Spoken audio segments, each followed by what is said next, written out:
I wouldn't even call this bull the toughest, but it was one of the toughest, most pinnacle moments in my career, and it was the first bull I ever rode on the televised series at the UTB.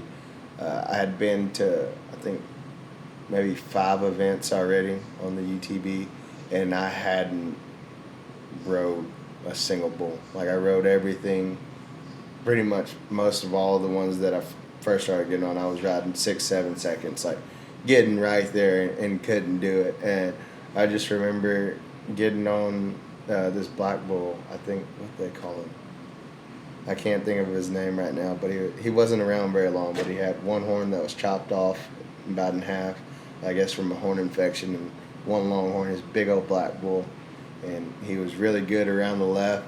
And I got in a little bit of a sticky situation to where my hips were going out and I was about to fall off, and there was just something in me that said not today, and I willed myself back in the middle and ended up riding him my first bull ride on tour, and it was 85.5 points, and it was also in honor of my buddy Mason Lowe, who had just passed away recently before that, riding bulls.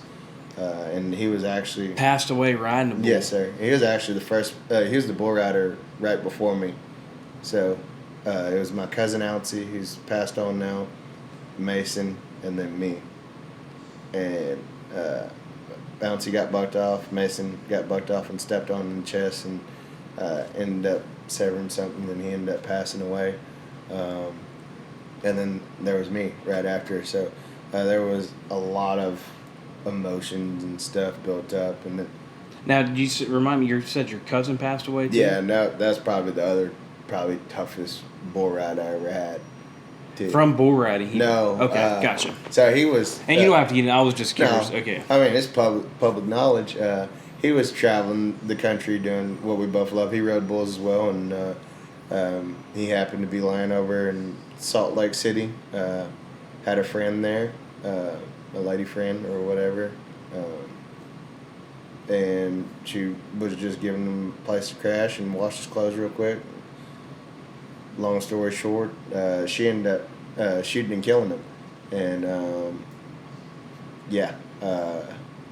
and just craziest thing in the world. He was riding PRCA rodeos, so top 15 go to the NFR. He was like 20th in the world, and with a month left, and was on a heater, was winning a lot. So I ended up, that was the first year of teams as well, so I ended up having to go ride for my team the very next weekend, and Friday and Saturday, both of those bull rides didn't go any kind of good, but I knew I had to leave there with a ride.